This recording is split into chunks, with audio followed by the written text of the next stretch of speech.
I told you. Didn't I tell you? I told you guys about that freaking twist. As soon as I posted the review, in all the comments, everybody's like, holy shit, this freaking movie. Finally, we get to talk spoilers for Malignant. James Wan is back. I guess he never left. But anyway, all the spoilers. Let's go.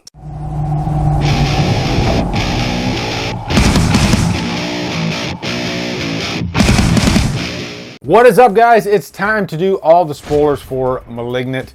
You know, when I do new releases, most of the time I don't do a spoiler review because usually it's kind of like the last act that's the big spoiler stuff. But this one, there was a lot of things throughout the movie that I really didn't want to tell you. And then that last act was just so completely bonkers, crazy, that I thought, I gotta talk about this stuff. And I could have done it after the rating, but I figured, you know what? Let's just do a separate spoiler review for this movie because, like I said, just along the way, there's different things that you can talk about that are really fun to discuss. But I had a feeling you guys are going to dig this one. I did. Just because everybody likes a really crazy twist that surprises you. And it surprised me. Like, did any of you guys catch this twist along the way? Like, did you say, oh, it's a tumor? Like, the term malignant, I was thinking, okay, malignant does have to do with tumors, but maybe the tumor is a sort of a supernatural type thing, and it kind of controls her subconsciously or something like that. That was the best I could come up with. Never in a million years did I think that the tumor actually lived, and you know, it was like two entities sharing the same body, and the tumor seemed like the stronger entity because of all the emotional trauma that happened to Gabriel. And so there were times when Madison would just have blackouts and then Gabriel would take over. And guys, this was a fun ass slasher movie. I was checking out some like interviews with James Wan, and his big thing with this movie is he didn't want to get stale, you know, because he's done a lot of the same types of movies, supernatural types of movies. I wanted to do something that was a bit different, but yet hark back to my roots. You gotta take chances. If you don't, you end up making the same old thing again and again and again. I think audiences are starved for something that's new and different.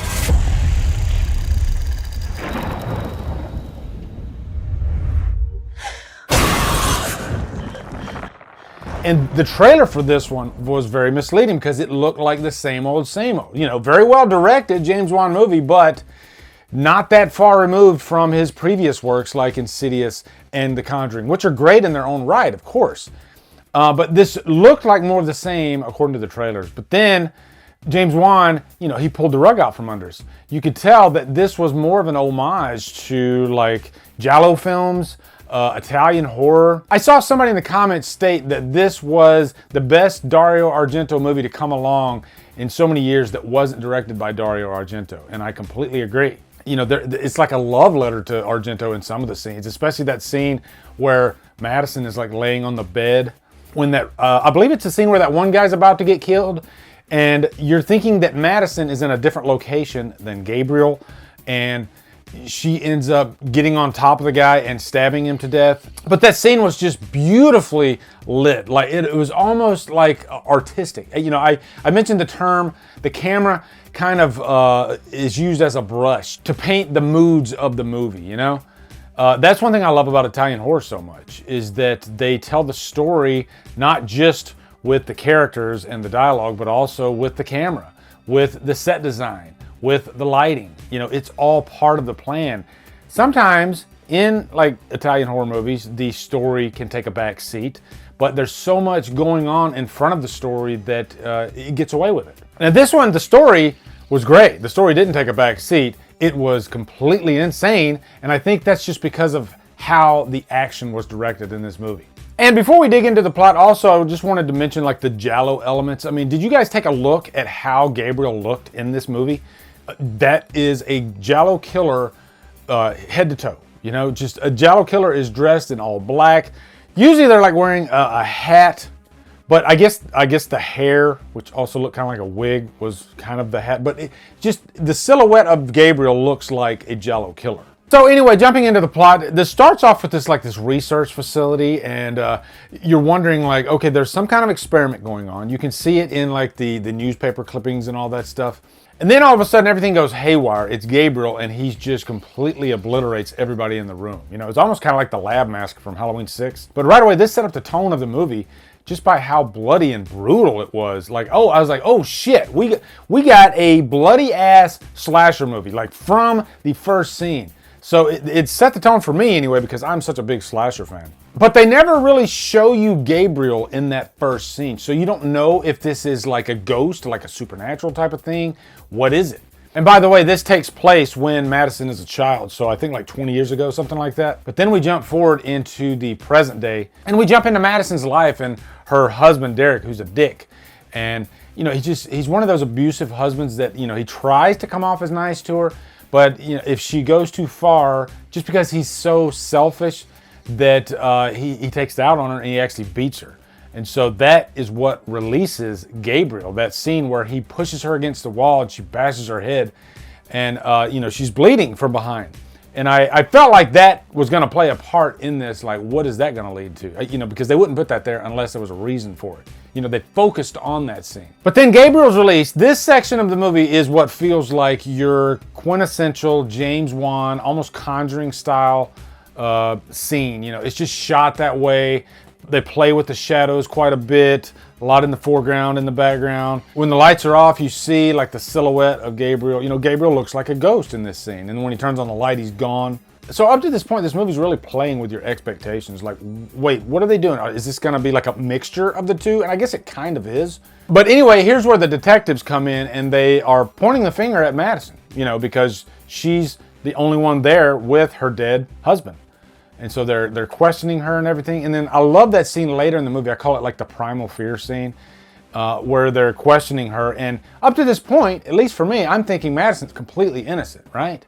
And they don't know that there is this entity, Gabriel, that's causing all this damage. But then she has this moment where she turns into a different person. You know, this was just like the scene with Edward Norton in Primal Fear, where, you know, he's being questioned and he changes and he turns into a completely different person. And I loved this scene. This was really cool, actually. If you haven't seen Primal Fear, by the way, one of the best freaking thrillers out there. But from that moment on, I thought, okay, all bets are off. Maybe she is tied to this somehow. I don't know. I like how they kind of bled you into that too, you know. It wasn't like a reveal that's completely the opposite of what came before. And I think the reason they do that is because the story itself is so strong that you don't have to really hit them over the head with the twist. Even though the twist does kind of hit you over the head. But during all this like middle section of the movie, it's kind of like the chase. We got to find Gabriel. You know, there's that scene in the rain where they're running and everything. You got the detective running after Gabriel. This is like the most giallo scene of the whole movie. It just looks like something right out of a giallo movie. You know, just the way Gabriel looks and everything. But also it reminded me of Seven quite a bit, actually. You know, that scene where Mills is running and chasing after the killer. Now, the look of Gabriel in this movie, it was weird because he looks like lasagna with hair over it. And I was like, that's not gonna work for the look of a killer, like an iconic killer. But then when, you know, you find out at the end that he's actually a tumor, I guess it kind of makes sense. And I think it's smart that they have hair over the tumor so that way you can get away with, you know, the wide shots. And, you know, because this is a killer that you don't want to do too many close-ups of his face, because for me anyway, a lasagna with hair isn't that interesting, but it fits into the story, so it works. But another way they add weight to the character is with his voice. This is a killer that does talk. He has this really creepy, low-register voice. He constantly antagonizes Madison throughout the movie, you know, driving her crazy. He is in control. That's a big theme of this movie too, is control.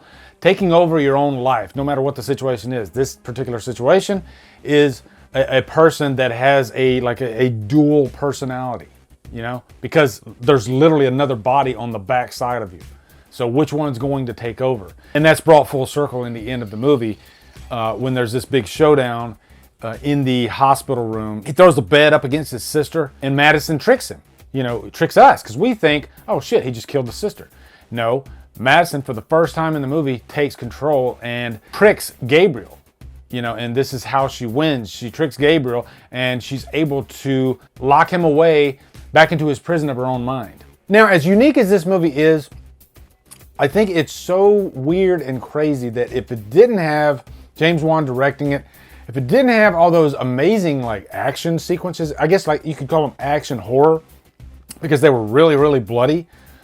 I think that stuff is what elevates this and makes it so memorable. And I can totally see this movie. I was literally thinking this as I was watching. I was like, this is going to be a cult hit. I guarantee if it's not going to be a major hit, it's going to find its audience. It's one of those movies that like years down the road, people are going to constantly just go back to it just because of how unique it is and how well directed and just the action, horror, all that stuff. It knows what it is. It's very self-aware. And I think with the first time you watch this, because it's a James Wan movie and because of the stuff that he's done in the past, like The Conjuring, that's very serious, we can almost like make fun of the movie. But as you watch the movie and when you step back from it, you can see that James Wan knew exactly what he was doing with this movie, that this movie was very kind of tongue-in-cheek and just an homage to, those older, cheesy Italian horror giallo classics. And I love that directors are really starting to pay homage to that era of cinema.